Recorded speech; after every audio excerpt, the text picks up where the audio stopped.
Bon, on va essayer de comprendre un petit peu la mentalité de l'Olympique de Marseille, qui je trouve a énormément changé par rapport aux dernières années. Alors oui, on peut dire que Pablo Longoria et Mehdi Benassia ont fait des erreurs, ont amené à beaucoup de tensions, ont pris des décisions malencontreuses. Oui, c'est vrai. Avec notamment l'éviction de Jean-Pierre Papin, le non-respect vers Jean-Pierre Papin et la manière dont il a été dégagé du club. Les tensions entre Jean-Pierre Papin et Ali Zarak, le bras droit de Mehdi Benassia, qui ont préféré garder Ali Zarak et virer la légende de l'OM, Jean-Pierre Papin.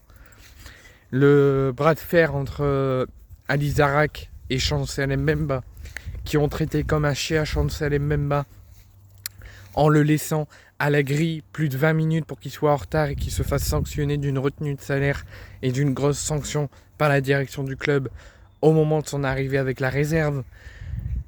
La manière dont il a été traité. Il y a eu plusieurs choses qu'on a eu du mal à comprendre.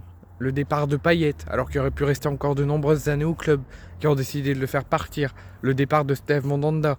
Il y a plein de choses que Pablo Longoria et Mehdi Benassia ont peut-être fait des erreurs et ont peut-être pris des décisions loin du respect et qu'ils auraient pu gérer ça autrement. Je suis totalement d'accord. Mais quand même, depuis leur arrivée, en tout cas depuis l'arrivée de Pablo Longoria et ensuite de Mehdi Benassia, l'OM a changé de dimension. On a parlé plein de fois de l'arrivée des Saoudiens, d'une vente du club à d'autres Américains avec un départ possible de Frank McCourt, avec une vente OM plein de fois pendant plein d'années. On a eu du mal à gérer une stabilité conséquente au club. On perd coach après coach chaque saison. On passe de Nagatomo, Machache, Kawi, et j'en passe, Radonic, à du Aubameyang, Guiri, Greenwood, Hochberg. L'OM n'est pas vendu, l'OM ne sera sûrement pas vendu, mais l'OM n'a jamais autant plu. Et l'OM a changé clairement de dimension, et notamment depuis l'arrivée de Roberto De Zerbi lors des rênes du club. À savoir que, avant, l'OM, dès qu'il y avait une offre alléchante de 40-45 millions d'euros, l'OM ne cherchait pas à comprendre, même s'il avait un impact positif sur l'équipe, sur l'effectif, il le vendait, comme ça ils avaient 45 millions dans les finances.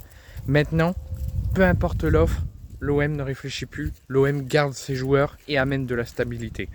Greenwood, il y a des rumeurs qu'il envoie d'ici la fin du mercato à Al Nasser, parce que c'est Cristiano Ronaldo qui a prolongé à Al Nasser, qui a été voir sa direction et qui a demandé que Al Nasser discute avec l'OM pour s'attacher les services de Greenwood. Et l'OM a catégoriquement, malgré une offre alléchante et qui aurait pu faire du bien au club, dit non, Greenwood restera olympien cette saison. Donc on voit que oui, il y a des problèmes, il y a des décisions malencontreuses, des décisions qu'on a un peu de mal à comprendre, mais l'OM a clairement changé de dimension et ça fait plaisir.